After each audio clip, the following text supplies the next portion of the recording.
Hello, and welcome to Message in the Middle with Marianne. We all know that life is hard, right? It's messy, it's unpredictable, but it can be wonderful all at the same time. My hope is that we can take a deep dive into self-development topics and explore life's lessons through book clubs, conversations, and interviews. And together, we can uncover the lessons that others have already learned to help us navigate this crazy, wonderful ride called life.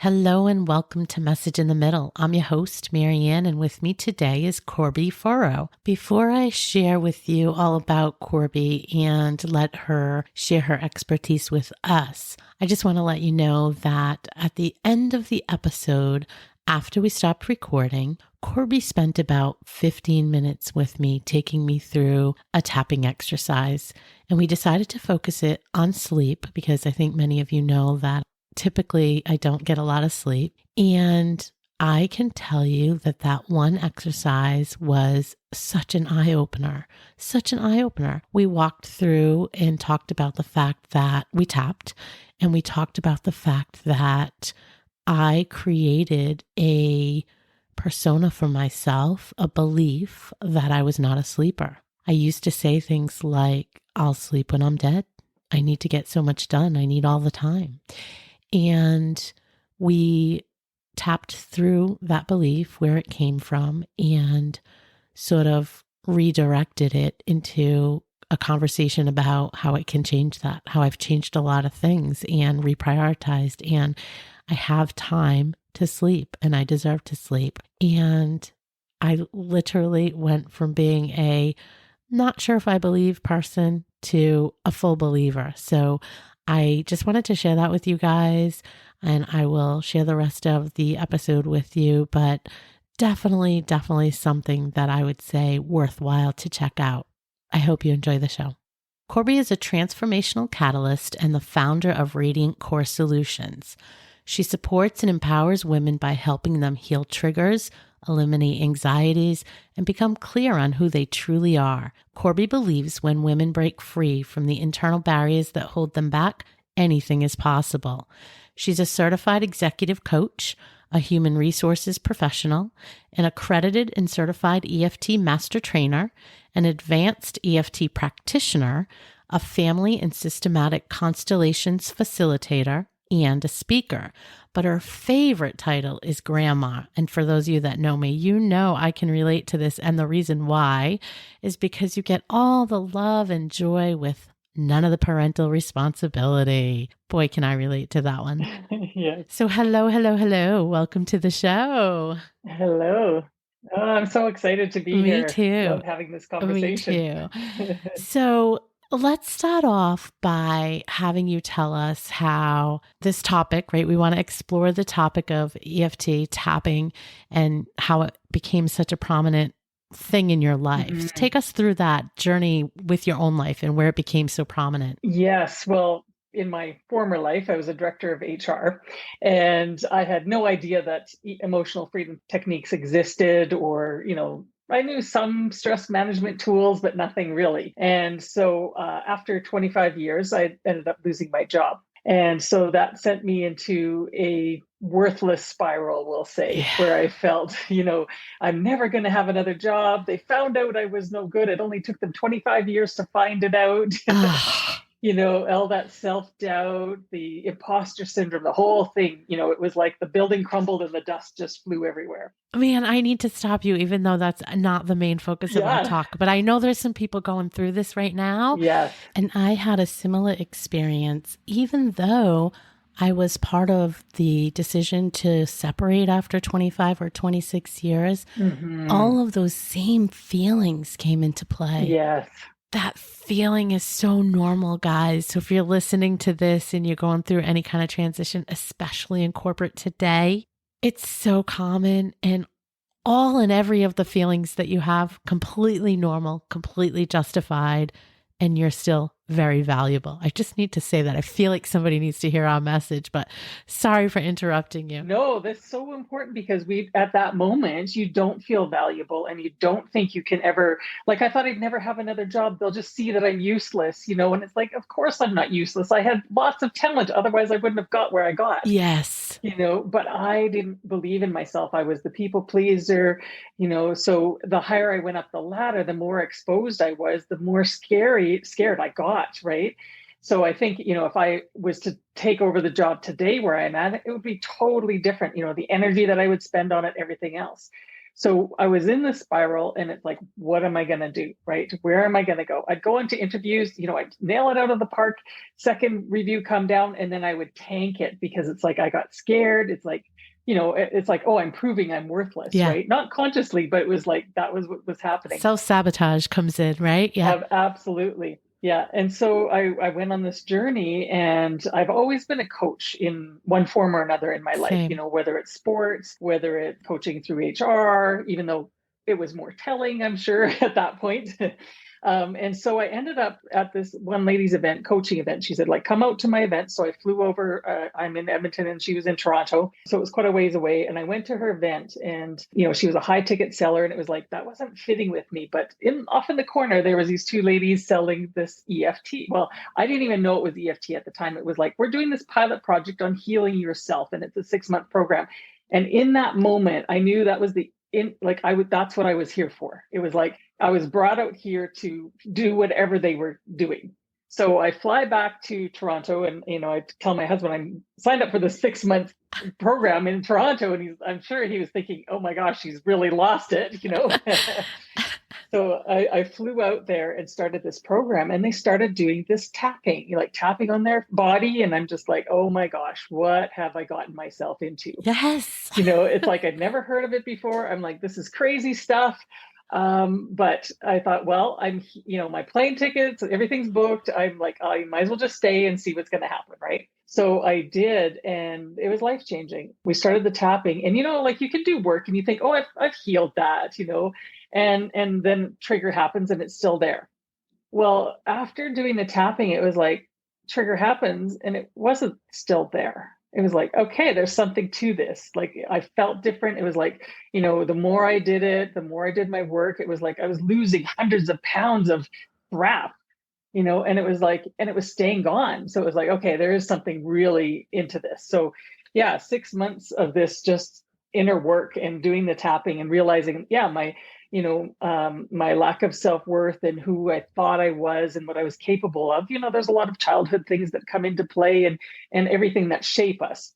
And so, but once we learn the truth of ourselves, that we are whole and complete, that we have everything we need, and that we just need to start to shine. So that's where I thought, yeah, I need to keep doing this. And so it was like, this is my purpose. This is how I'm supposed to help people. So from there, I went and got my coaching certificate because I saw there was a need, a greater need to have a better understanding to working with people. And then I proceeded along the path to get, my practitioner status advanced and my master trainer now. And because it was that important that, I can see the shifts and the differences, because so often we're thinking of the world in the cognitive way. If I just think my way through this and I'll do this, and we can do it for a while, but then we get stuck again. And it's like, or I'm not doing or not following through. And so EFT deals with those areas that we're stuck, because it's an energetic problem and not a thought problem. And so once we can move that energy, and that's what the tapping does, right? We're working with the meridians of the body and moving that stuck energy. Now it opens up our capacity. Now we can think. Now we can actually take action. But until that happens, we'll always be sabotaging. Or people can be very successful, but there's a cost to it because you're forcing yourself. You're using a lot of energy to get to the goals, because you have to bypass what your body is trying to say. That's not safe. We don't want to do this. And so you get burnout, you get exhaustion, you get fibromyalgia, you get other things showing up in the body because we're always forcing ourselves and using up so much energy, versus if I can clear out what's stopping me, now it doesn't take energy. And I feel energized when I do it. I'm not falling on the couch at the end of the day and no energy to play with my kids or walk the dogs or even function. It's like I can show up to work, but I can't show up anywhere else. So there was a cost. And so that's what I found was the difference using EFT. One of the things I just want to key in on is the fact that you didn't really believe in it yourself. At first, it seemed a little out there, yes. right? And I just want to say that because I want to acknowledge, and I think I said this to you, like, I'm on the fence. Like, I personally wanted to learn more because it seems interesting. Yeah. I'm always interested in researching, hey, another tool, another thing that can help people. But I am on the fence of like, is this real or is this just a load of, a bunch of whatever? So it's great to hear you say that and to just put it out there and be transparent and real with people. Yeah. That said, let's dig in a little. Let's take it back. You kind of touched on it a little bit when you were talking about what it is, and it works with the meridian points and the energies. But I want to do like a level set 101 for people that never even heard of it. Yeah. So take us to a definition and what it really means, and we'll go from there. We'll build on that. Right. Okay. So simply put, EFT is a tool that can do stress management and symptom management, because when we have stress, we get different symptoms. So by tapping on the meridian points, and there's 9 points that we use. I mean, our bodies have hundreds of meridian points on them, right? Because acupuncture uses those points. But instead, we're actually using our fingers and pressing on the meridian point. So it's acupressure. And so we're stimulating the nerve endings, basically, which sends the signal to our brain, our reptilian brain and our hippocampus, right? And our amygdala.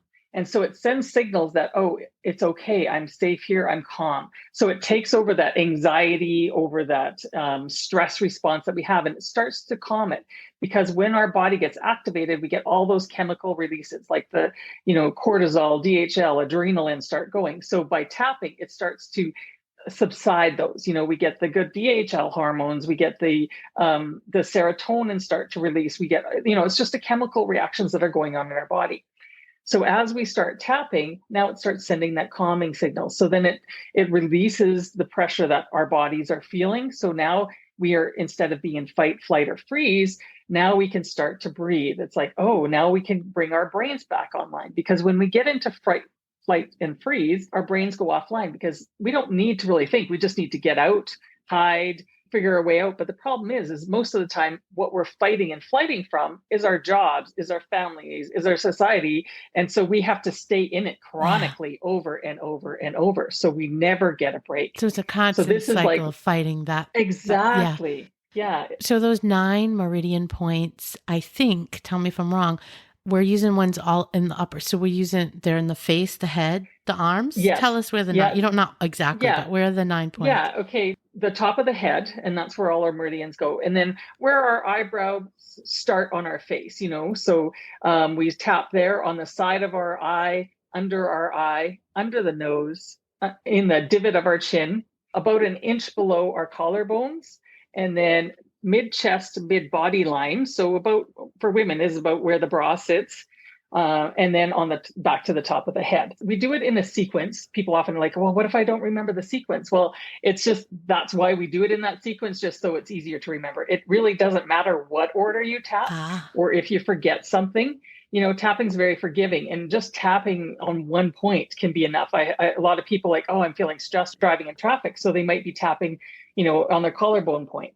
And so there's special, people will find their favorite spots. So tell us, in your experience now, I know you do a lot of training around this, but using it as a tool, what type of situation? So anxiety, we talked about anxiety. What else? What's a good spot for it? Anxieties, pains, like any kind of upset, any kind of blockages, performance anxieties, like, all that whole raft of anxieties. It can use when there's stress. They say most mental, physical, and emotional ailments have an 85% stress rate in them. So when we can just tap on the stress of daily life, even, then we get our capacity to handle life in a greater sense, right? Because when we are feeling stressed, what we call our window of tolerance shrinks. So everything that would maybe that we be able to handle on a day-to-day basis, it shrinks up. And so that all gets less room. And so it's like now, my husband's chewing really annoys me, whereas before it didn't. Or, the kids, I'd have no patience for them, or the work thing, and I'm finding I'm being short at work, right? My capacity has really diminished because I'm full, I can't take any more. Yeah. So when we tap, that opens it up. Now I have space for all this stuff to be in there. And now I can deal with it. Whereas, and that's the beauty of tapping. Yeah, it can be used for so many things because our body is like a sponge and it filters all the information from the world, right? And then it like, I think it takes in like 70,000 bits of information, and we spit out 50 bits of information. So that's how much we process and then say, okay, these are the ones I think are the threat, right? So we're still carrying a lot of stuff that has to be eliminated from our body. So tapping also is like kind of like cleaning that body in a way. It's like it starts, let's just get rid of the stressors that I'm not even aware of that's happening in my body. So beyond stress, though, I think I heard it can be used for things like better sleep. Yes. And weight loss. Yeah. Sleep. Addiction. Is that true? Are those true? Yeah, weight loss, addictions, phobias. Most things that we have are addictions of types, whether it's, whether we're the perfectionist, whether we're the procrastinator, those are addictions as well. It's not just alcohol, drugs, and that. It could be shopping, it could be anything. So yes, because all of those have a factor of a belief system. And EFT is an amazing mover of those belief systems because we're stuck in them, and they prevent us. They were necessary at a time in our life, but as we grow and learn, unfortunately, our protection systems of beliefs don't grow and learn as easily as us. So that's where it's like, gosh, I logically know where I want to go, but I'm not doing it. Why aren't I doing it? Right. Yeah. So yeah, sleep is an excellent conducer using these EFT techniques because we're relaxing the body. We're telling it it's okay, that we can just, de-stress and let it go.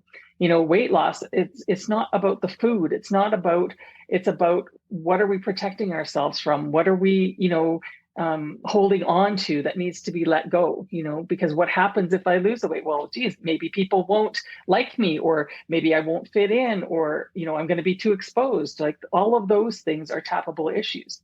It's done extremely well for people with PTSD.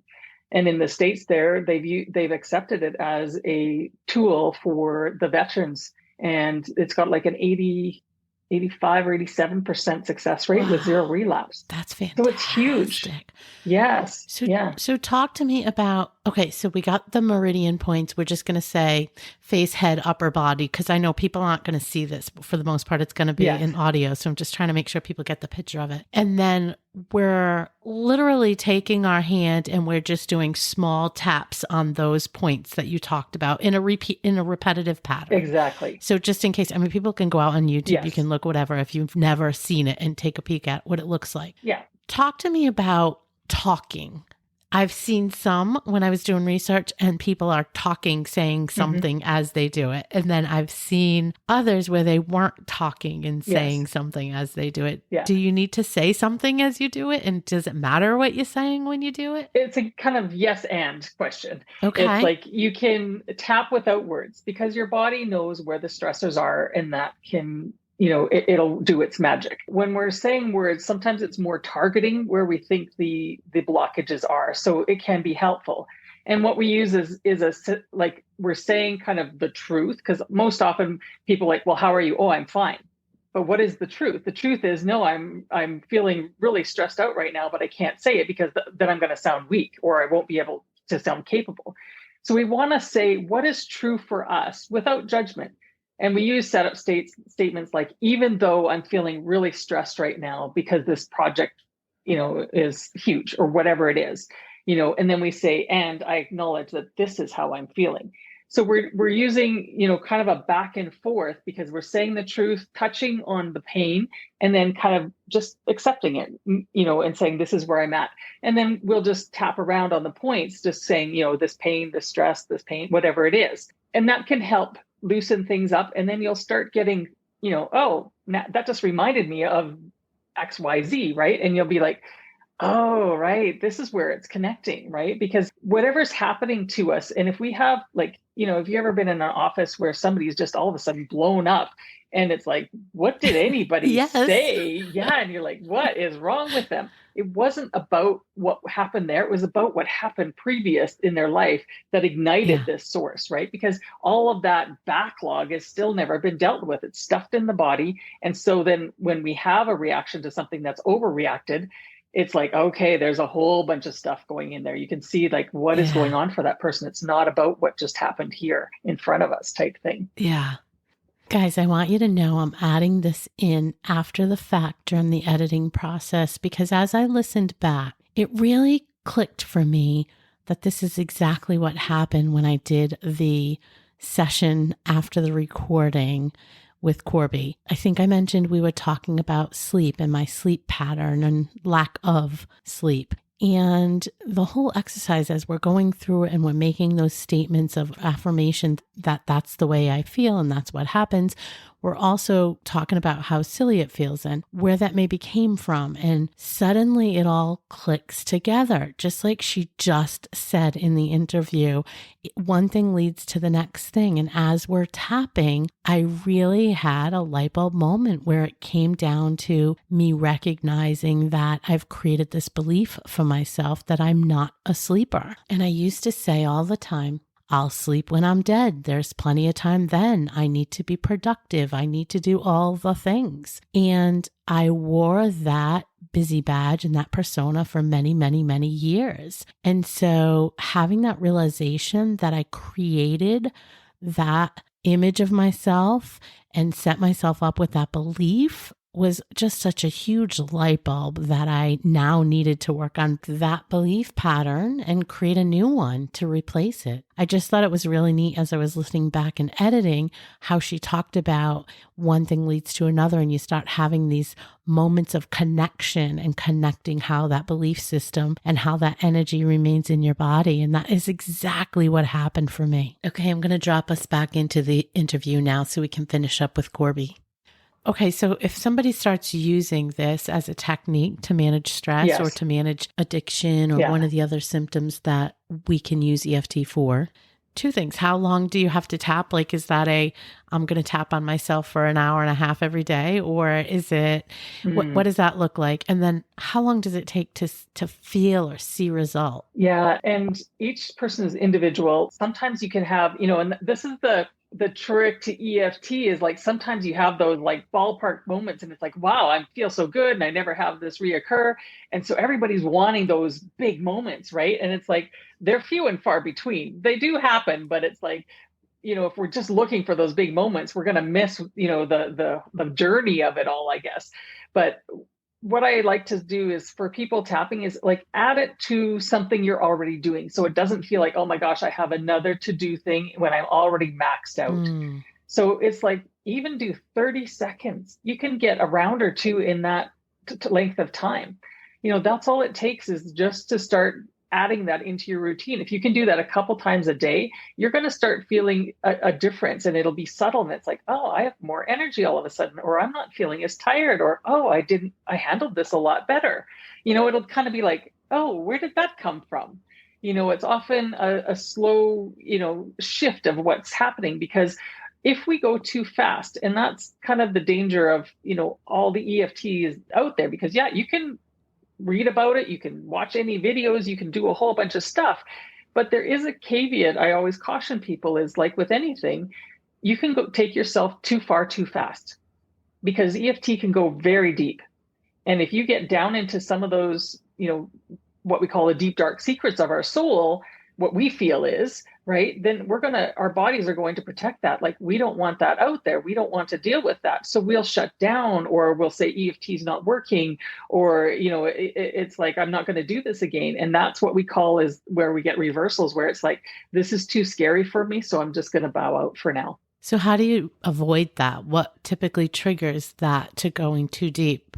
I think when people are like, because you can do a lot of work on your own, it's like, I want to see why I was really upset. So we start, okay, I started at one point, and then it's like I start going deeper, and oh, this childhood memory came up, and maybe it was very traumatic or something, and so we keep tapping on that. But now we're not in a place where I've got the resources to hold that space for that. So then I can re-traumatize myself. If we're just doing symptom management, pain management, the top level of stress management, right? Then we're going to be okay, right? Because I'm just feeling upset right now. I'm feeling road rage. I'm feeling, just I'm going to have to give a speech, and I just need to calm my nerves, Anxious. Yeah, right? yeah. And so these are the things that where it's very effective. But like you said, you can YouTube anything, and people have scripts on stuff, and sometimes it'll open up something that you weren't ready for. So it's just to have the Gotcha. caution, and just understand that if it scares your system, then, find somebody that you can work with to help you work through it. Because often we'll just shut down and then never deal with it again. And then it'll till it surfaces again. Where have you seen the most success with it, like with people that you've worked with? Mm. It's been in so many things. I've had people, who were on antidepressant meds, and I'm going to caveat this that we work with their physician as well. I never tell anybody to go off or do anything. We need a partnership to make sure that people are okay. And so one fellow wanted to, get off his antidepressants, and so we worked through all the stuff, like because you can, we go very deep when it's 1-to-1. And yeah, over a 3-month period, he got off of them, and he'd been on them for 20 years, Wow. and is still off of them. And this is 3 years, later. So Um, 3 months, 3 months he yeah, worked yeah, with, wow. yeah. And I That's pretty mean, amazing. yeah, and I mean, he's done other work since then, but it's just that was what for him that worked. People just finding that self-love for themselves. So many people, it's like, oh yeah, I love myself. It's like, okay, well, look in the mirror and look yourself in the eye and say, I love you. And it's like, I can't do that. So it's like, we can fool ourselves into thinking, oh yeah, I've got this, but we got to dig a little deeper, because at the core of anything is our own self-love, because we've been told that we weren't good enough somewhere, or that we didn't matter, or whatever it was that we believe about ourselves. And so, yeah, it's just, I have so many people who've just, had great success.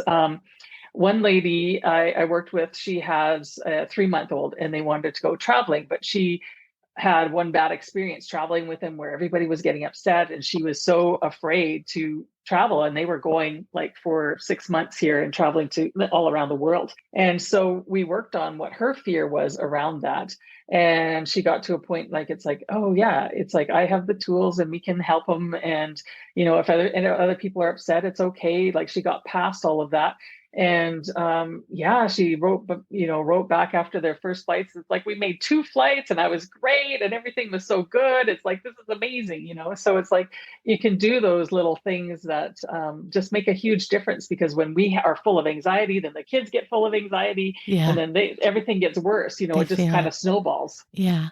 What do you say to people who, so people around you, your family, friends, whatever, anybody, what do you say to people who still think like, yeah, right, this tapping on myself is really, and I'm rolling my eyes, you guys, but just, the opposition or the thoughts still have to be out there. Because while I'm hearing more about this, I would say it's probably not a widespread thing yet. Maybe I'm wrong, and you could tell me that I'm wrong, but I still feel like it's sort of in that gray area, and people are still like, For those that know it, of course, it's wonderful. yeah, And those who are just getting introduced, like it is getting more into mainstream.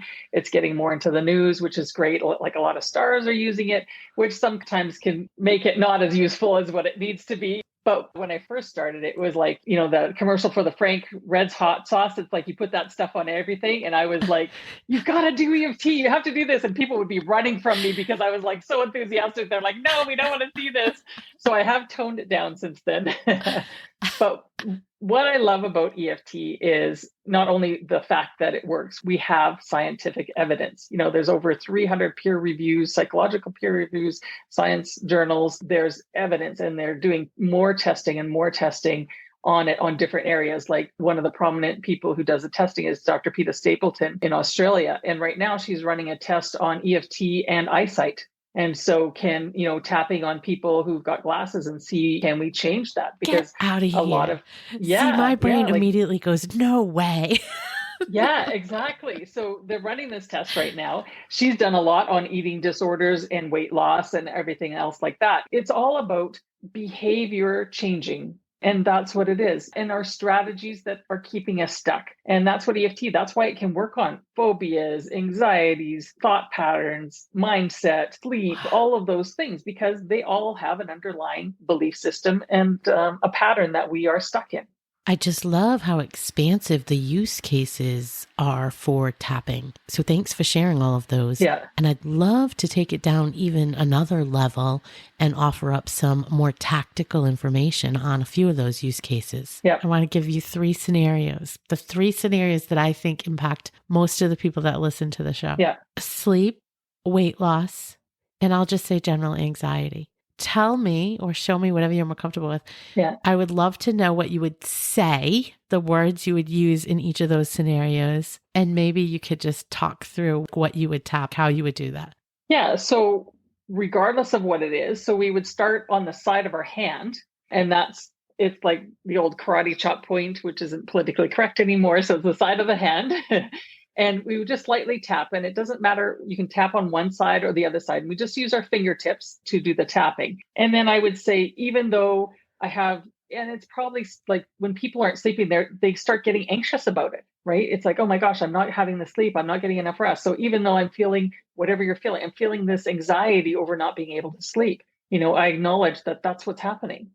Or the weight loss, even though I'm feeling so stuck and I just want to eat the candy bar, and I don't care anymore, I acknowledge that this is how I'm feeling. Or, even though I have this anxiety feeling and I don't know what it's from, I can acknowledge that this is how I'm feeling. And so we would use those setup statements 3 times. And so even though I'm feeling upset that I'm not getting enough sleep, I acknowledge that what I'm feeling. Even though I'm feeling upset that I'm not getting the sleep, I acknowledge that's how I'm feeling.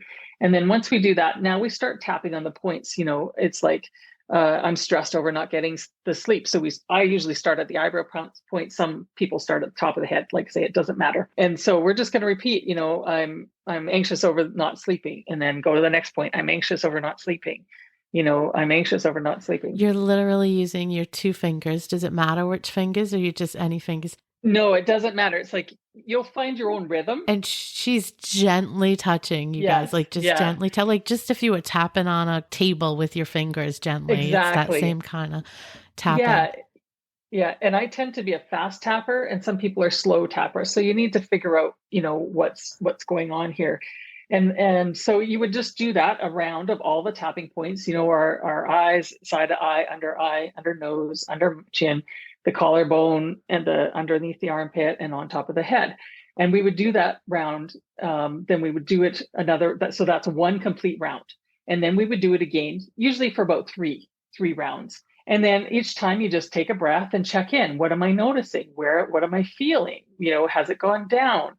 Has it not? And that just reminded me, just when we were like the light tapping, I'll just share a little story on a migraine.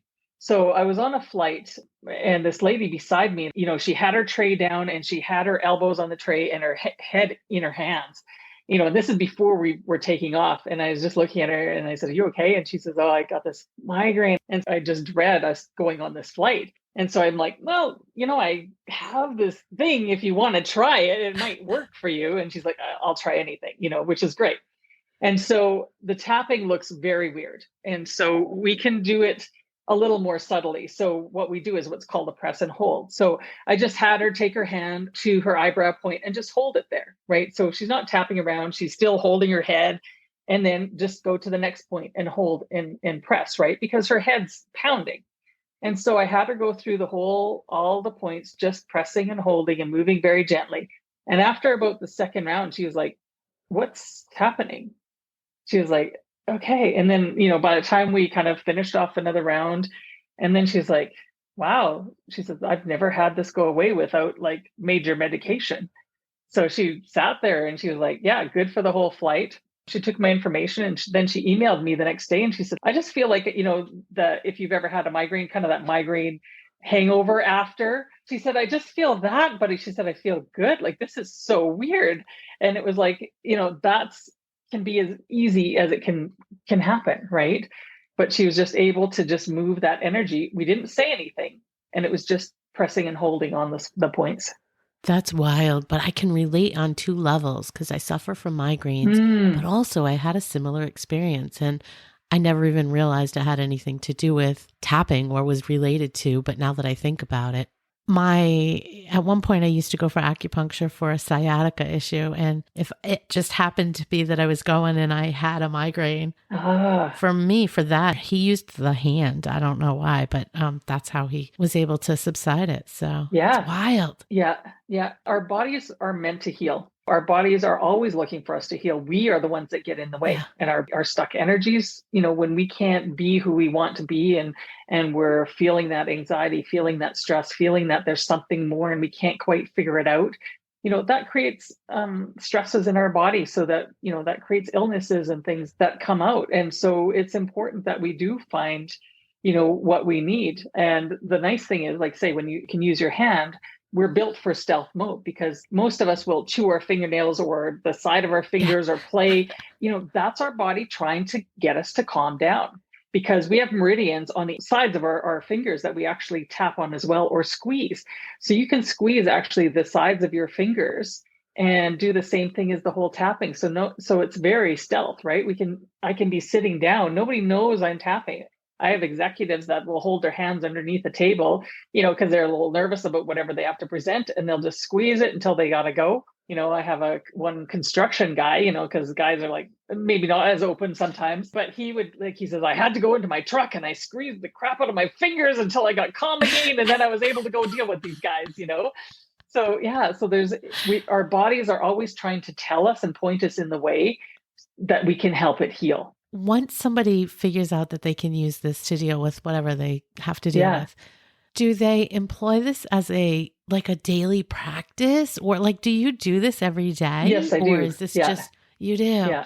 Multiple times a day? Or is this just part of a morning routine or whatever? A bit of both. It depends on the day, because when I am coaching with somebody, we're both tapping, right? I'm mirroring them, we're doing it. So that's the beauty of being a coach, because, as we work with people, we can have transference of, issues, or I might get triggered by something, right? So as I'm tapping, I'm keeping my nervous system healthy as well. So it's so there isn't any countertransference of issues or that, because I'm regulating my nervous system all the time as we go. But yeah, I also I use the tapping and then incorporate. I love working with Donna Eden energy routine. That's a really good one, because most people are we call them functionally frozen, and so we're low energy, hard to get out of bed, but we go off to work and we use all our energy there, then we're depleted here. So the Donna Eden energy 5-minute energy routine uses some tapping on different points and different things. But what I've seen is when people use this regularly, 5 minutes a day, their energies will increase over time. Really? Yeah. I'm shocked. So what didn't we talk about that you would want people to know? Because I think this was a fabulous intro conversation. I'm still fascinated by it, fascinated that this can work so simply. And you guys, I know you can't see because this is a podcast, it'll be audio, but it's just wild because you are literally just gently tapping on yourself on those spots. There's no major thing going on. Or like you said, you can do it in stealth mode and just squeeze those points. It's crazy to me. So what didn't we talk about? What would you want people to take away from this that we didn't touch on? Just that this is a self-empowerment tool, right? Because you are able to do this yourself. You don't need anything special. We can all do this, and we have the power to heal ourselves. Yes, there's times where we're going to need a coach or a therapist or whomever to help us over those bigger bumps, right? Because we avoid those things that, or others can see. But it's try it and kind of just be open and trust the process. And if you are oh, it doesn't work for me and I can't do that, that's a pretty good indication that things are starting to shift and we get scared by it. And that's okay. and maybe it's not the right thing right now. EFT is a tool, and that's how I like to look at it, because we are a whole holistic being, and there's many tools that will suit us at different points. I found that EFT is kind of the workhorse to really get things unstuck for me. And sometimes, the more I work with people, the less we have to do sometimes. Sometimes we won't tap very much at all, because if the energy's moving, you may not have to tap in that. But when you're starting out, you have to tap a lot. Well, this has been fascinating. I'll let people know that we will put your links in the show notes, and on your site, there's more information. I think I saw there was clips there, right? There was a couple of, so you guys, that's a way you can check it out and see what it looks like. You can check out the links and go to her page and see some examples of what that looks like. And obviously reach out and get in touch if you want to. Yeah. So fantastic. I love talking about new things. Absolutely. I love talking with people that are so passionate and now aligned with what they're doing. You can see it. I can see, I know you guys can't see her face, but she's so lit up and so passionate about this. And I am just excited to be able to bring that to people. So thank you so much for taking the time. Oh, well, I appreciate you having me here and just sharing this, because it is such a gift to the world, really. Yeah. You know what I also love? It's accessible, right? So maybe people need to work with somebody. Maybe they don't. They can at least try it. But it is something that is fairly easy. There's no expense if you don't work with somebody. And so that in itself is probably a gift, to your point, that everybody And you can add it to what you're doing. If you're doing meditation, you can tap because that helps to, calm it even more. If you're doing, I've got people who do it with yoga, or, there's so many things we can pair it up with that it's just so versatile. Yeah. Love that. Yeah. Thanks again. Thank you so much. Oh, thank you so much for having me here. Thank you for listening to this episode of Message in the Middle with Marianne. If you enjoyed the podcast, please take a minute to share it and write a review, as it helps bring new listeners to our audience. If you'd like to keep the conversation going between episodes, please join us at Facebook group Message in the Middle with Marianne.